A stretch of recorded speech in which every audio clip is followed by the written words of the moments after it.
The miracle begins by showing a man named Maher fighting with his wife. The reason they fight is none other than he intends to move to a remote village to fulfill his obligations as a teacher who must provide proper education to the children in the village. However, his wife refused to move with Maher because the village is located in a remote mountainous area that cannot even be reached by public transportation.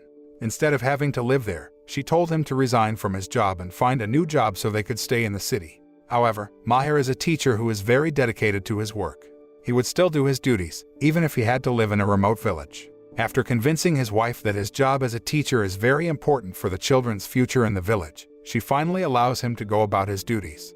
After he said goodbye to his beloved wife, kids, and his entire family, Maher boarded the train, then continued the journey by bus, passing through a barren mountain area. After traveling for hours, Maher finally arrived at the final stop. He was shocked because only barren hills could be seen as far as the eye could see. The bus attendant then told Maher that the local government was only making way until the last bus stop, so he had to continue the journey on foot through the mountainous area because his destination village was behind the mountain. After traveling on foot for several hours, Maher finally arrived at his destination village. However, as a foreigner who came to the village for the first time, the villagers immediately greeted him at gunpoint.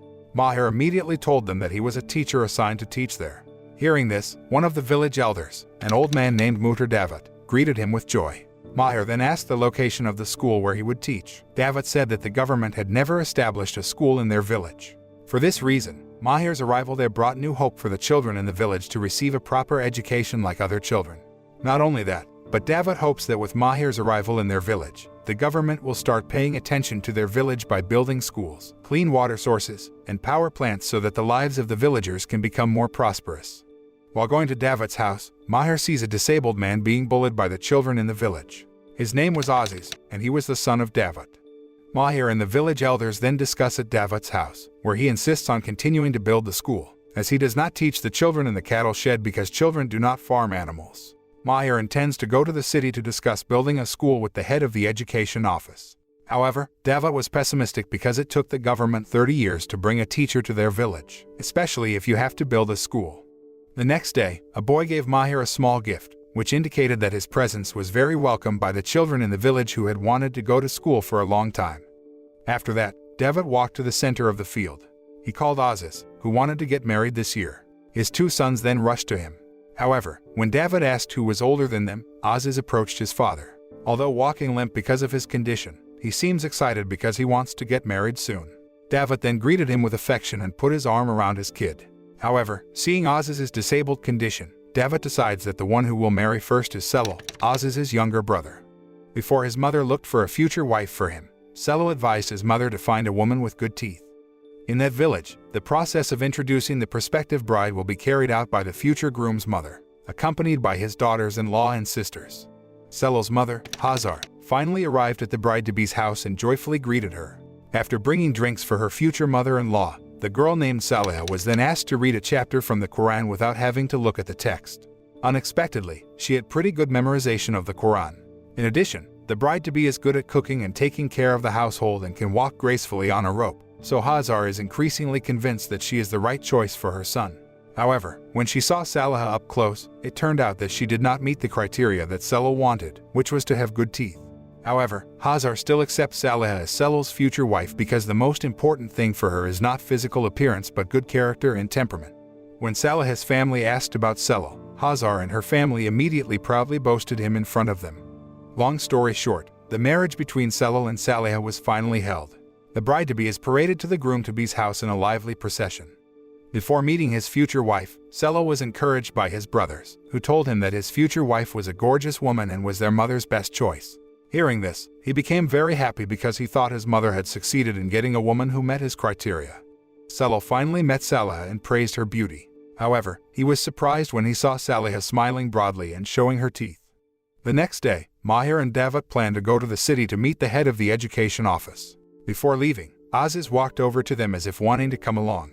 Because Aziz had difficulty speaking, he couldn't even express his wants, so David told him to go home. David tells Maher that he has tried various ways to treat Aziz, but his efforts have failed, so he has given up on Aziz's condition and considers it a fate that God has determined for him. They met a group of men riding and carrying weapons on the way. Maher thinks that they are robbers, but David said that they were actually villagers guarding the area and weren't robbers like the rumors circulated.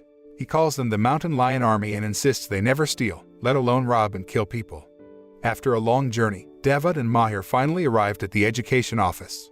However, the head of the education office informed that their budget was minimal to build a school, so he refused David's request to build a school in his village. The head of the education office then told Maher that he did not need to carry out his duties if there was no school building in the village and he could go home. David seemed very sad to hear that because all this time, he had been expecting a proper education for the children in his village.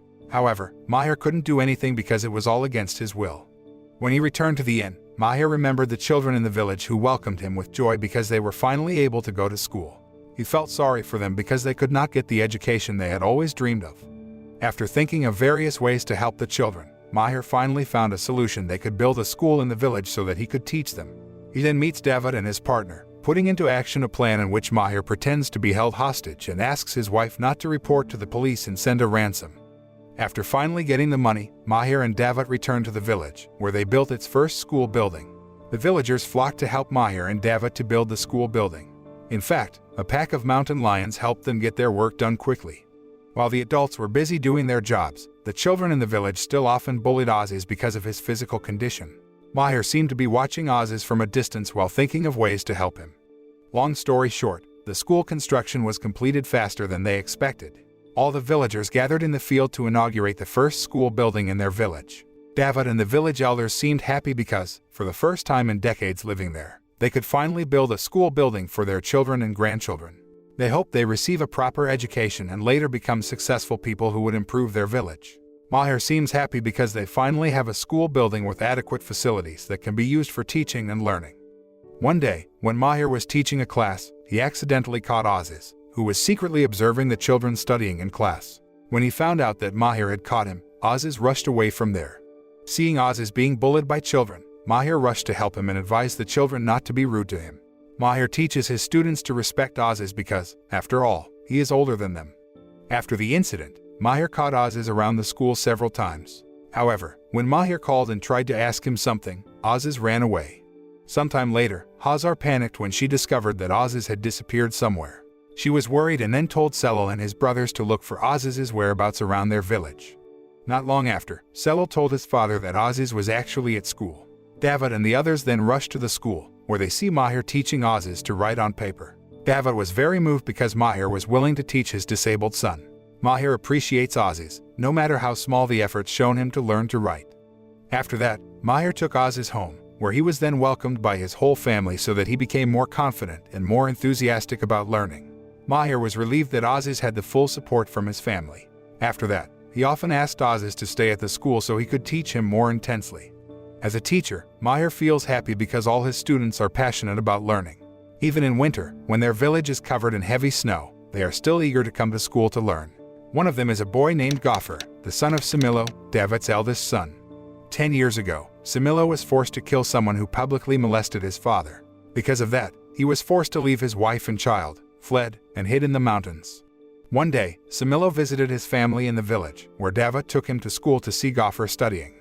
David introduced Maher to him, who then thanked Maher for realizing the dreams of the children in their village who wanted to go to school. They thank Maher for taking the time to teach Aziz more intensely and being patient with all his shortcomings, which may often make it difficult for others. And at the same time, Samilo's wife asked him to take responsibility for his actions by turning himself into the police. She said she couldn't live with this uncertainty anymore and didn't want to let Gaffer grow up without a father figure by his side. Samilo tried to defend himself by saying that he only wanted to fight the injustice experienced by his father. David then advised his son by saying that fighting injustice was important, but protecting his family was even more important. He suggested that Samilo surrender himself so that he could later return to his family and live in peace with them. At the end of winter, David and his family escorted Samilo, who was about to turn himself into the police. He learns his son was forced to commit a crime to defend himself. However, David wants Samilo to take responsibility for his actions and reflect on his mistakes so he can later live a better life. He and his family will wait for Samilo's return until he comes back to the middle of their family. After that, Camilo's younger brother, Faizi, intends to get married soon. Just like Selil, he has certain criteria in choosing a future wife, namely having unique eyes, such as blue or something else. Hazar and her companions then visited the house of one of the future brides. The girl is charming and good at cooking.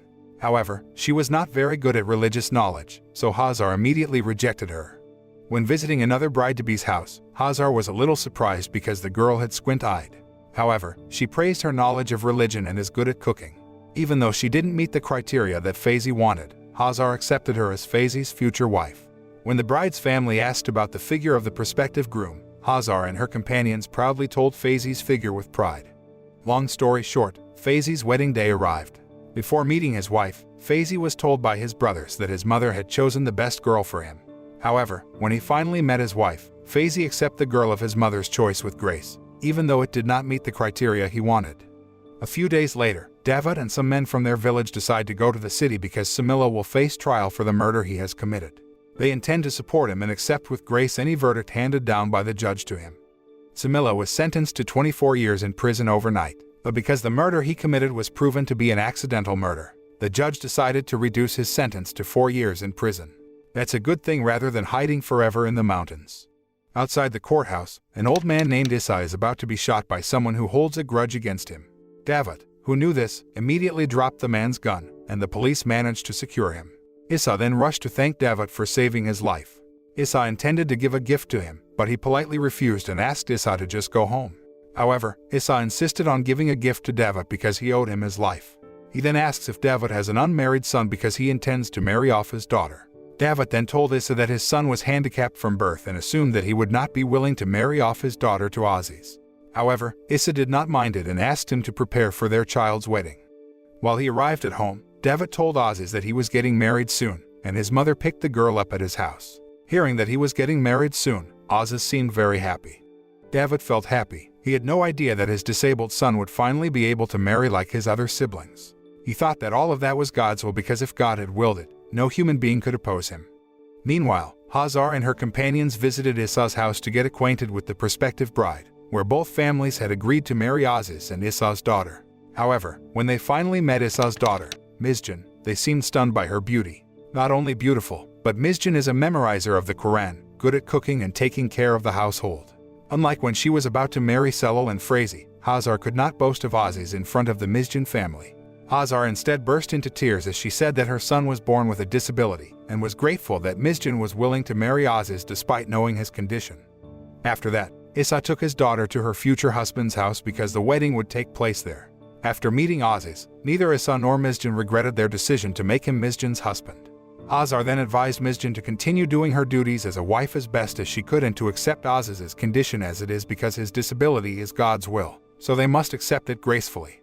When Aziz finally met his wife, he looked so shocked that he got a beautiful wife. Mizjan carries out her duties as a wife very well. She seemed to love and care for her husband. She then told her mother-in-law no longer needed to worry about Aziz because she would take good care of him from now on. However, Aziz and Mizjan's household became the object of gossip for the women in the village. In front of Mizjan, they did not hesitate to look down on Aziz, even saying they would rather end their life than marry a disabled man like him. Unable to stand the ridicule of her neighbors, Mizjan then left. On the other hand, Aziz is despised by the men in the village because a disabled man like himself has a lovely and kind wife. According to them, he does not deserve all that luck. Aziz and Mizjan tried to face it together, supporting each other in their own way. However, when women bullied Mizjan for having a disabled husband, Aziz could no longer contain his anger, especially when he saw Mizjan cry and said she couldn't stand the treatment of the neighbors who often mocked him and their marriage. Due to his disability, Aziz cannot defend his wife, so he blames himself for all the suffering Mizjan endured after marrying him. Aziz then rides to the edge of the abyss, where he intends to end his life. However, Maher chased him and tried to convince him to give up his intentions. Maher then asked Aziz to express everything in writing so that he and his family would know the burden and suffering that he had experienced so far. Aziz could tell everyone what had happened to him for the first time, even if only in writing. One night, Aziz and Mizjan decided to leave the village. They deliberately did not say goodbye to Aziz's family because David would forbid him from leaving there. Before leaving, Aziz took time to go to his parents' room and see them one last time. The following day, Selal found a letter in Aziz's room which stated that Aziz and Mizjan had left the village. In the letter, Aziz said that he was fully aware of his deformed body condition and had been used to being insulted and abused all his life. However, he couldn't let people insult Mizjan for having a disabled husband. Therefore, Aziz decided to leave there, not for himself but to protect his wife. Sometime later, the children in the village have completed their basic education very well, thanks to the guidance of Maher. He has completed his duty of educating them and plans to return home. He told his students to continue their education to a higher level to achieve their goals and welcome a bright future. Maher then gave the writings and drawings that Aziz had made so far to David, who was very moved and thanked him for giving hope to Aziz and the children in the village to get an education. Maher, a very dedicated teacher to educate the nation's children and future generations, will always be remembered by the villagers for all his kindness and dedication over the years. Maher said that he would come again to visit them and hoped that the situation in the village had improved when he came. 7 years later, the village has grown rapidly. The government has built a highway to the village so vehicles can pass. The villagers can now enjoy plenty of sources of clean water and even electricity distribution to all corners of the village. One day, David sees a car heading toward their village. When the car finally arrived at the village, he was surprised by the appearance of Maher and his wife who got out of the car. David and his family welcomed Maher and his wife like their own family. Not long after, a boy got out of the car with a man who was walking tall and brave. He turned out to be Aziz, no longer limping and could walk normally. He could even speak fluently and says how much he misses his family. David and Hazar were very surprised to see the drastic change in their son and thanked God repeatedly for all the miracles God had bestowed on Aziz. Aziz then told his family that he could recover thanks to the patience and sincerity of his wife, who always took care of him and motivated him to get well. Behind him, Misjan seemed to be smiling happily while holding their tiny baby. Aziz's story in this film is a true story about a disabled man who managed to recover thanks to the support of his wife, who was always by his side in joy and sorrow. The moral that can be learned from this movie is that we will never be able to oppose God's will forever. Maybe our lives don't go the way we want or expect. However, rest assured that our lives follow God's plans because God is the all-knowing what is best for us. As humans, we can only pray and try to change our lives for the better. However, rest assured that God will provide the best for us from unexpected directions. Therefore, never doubt God and all His provisions.